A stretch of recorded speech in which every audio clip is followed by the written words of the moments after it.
Houston, we have a problem by Zach Wadick and Lindsay Lambert. Once upon a time, there was a 5'8" fourth grader. He was the tallest by far in his class. His name was Houston. Houston went to school at Rigid Elementary School, home of the Rockets.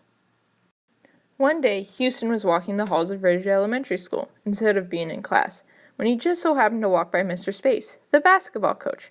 Mr. Space had an instant reaction to seeing Houston, just as many individuals often have, admiring how tall he is. A light bulb went off in Mr. Space's head immediately. He had to have Houston on his basketball team. Mr. Space immediately went up to Houston and introduced himself. Hey there, my name is Mr. Space, and I am the 4th grade basketball coach. Houston was polite and responded with, "Good morning, sir. My name is Houston." The two of them carried on in conversation for 5 whole minutes, rather than going to class. During the conversation, Mr. Space asked Houston to join the basketball team. Houston was extremely thrilled by Mr. Space's question, that he wanted to run home and ask his mom, but he knew he could not do that. All day long in class, Houston was caught watching the clock, rather than paying attention in class. When the end of the day, the bell rang, and Houston went running out of the classroom, down the hall, and out of the building on his way home. Once Houston got home, he was so winded that he couldn't spit out the words to ask his mom if he could join the team. He finally calmed down enough to get the words out. "Mom, can I join the basketball team? Please, please, please?" His mom was caught off guard by her son's question, but finally answered by saying, "Of course, dear." Oh my, was Houston thrilled. He was grinning from ear to ear. Houston wanted to go back to school right that second. However, he knew that he had to wait till tomorrow. Houston did all of his homework and even helped clean the house, trying to make the time go faster. Finally, it was school time, and Houston was tremendously excited to tell Mr. Space he could join the basketball team. Little did Houston know that Mr. Space was gone for the day and wouldn't be back until practice. Houston wondered how he could tell Mr. Space he could be on the team. Houston, being able to think fast on his feet, went to Star Command to have them relay the message to Mr. Space that he could join the basketball team. As Houston was leaving Star Command, he heard, "Mr. Space to Star Command." Mr. Space here. What's up? "Mr. Space, we have a student here at Star Command named Houston. He wanted us to relay the message to you that he could join the basketball team."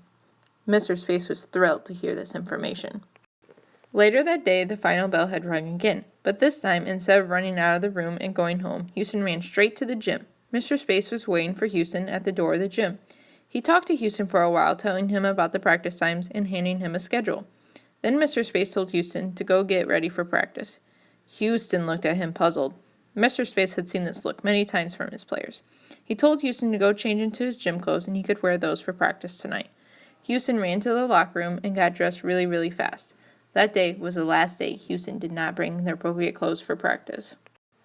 The Rigid Rockets practiced every day for 2 weeks before their first game, except for Saturdays and Sundays, of course. It came to the last practice before their first game. After practice that night, Mr. Space was reminding all the players to make sure they have everything they need for the game tomorrow, or they will not be able to play.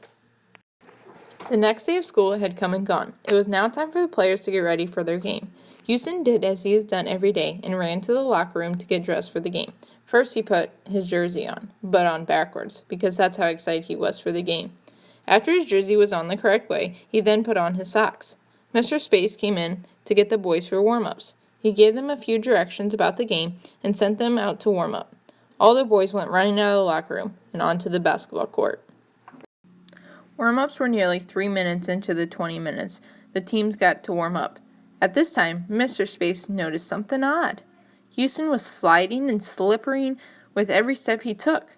That's when Mr. Space realized Houston did not have any shoes on. He called Houston over to the bench and just looked at him. Houston said, "Yes, coach?" Houston, we have a problem. You need to have shoes on to play basketball. Houston threw his hands into the air and ran into the locker room. Once Houston got to the locker room, he noticed that his shoes were not in his bag.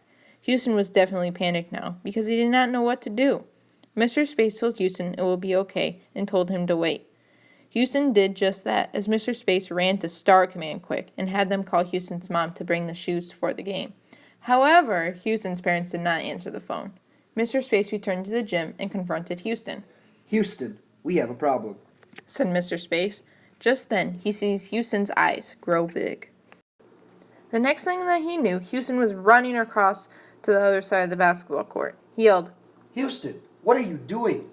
Just then, Mr. Space realized that he was running towards a woman, holding up a pair of shoes. Mr. Space and Houston were both relieved, especially since now it was game time. The two of them, at the end of the day, were able to overcome Houston's problem, thanks to Star Command's voicemail to his parents. That night, the rigid Rockets managed to launch themselves past their opponent to their first win of the season. As the year progressed, the Rockets were able to explode past all their opponents to an undefeated season.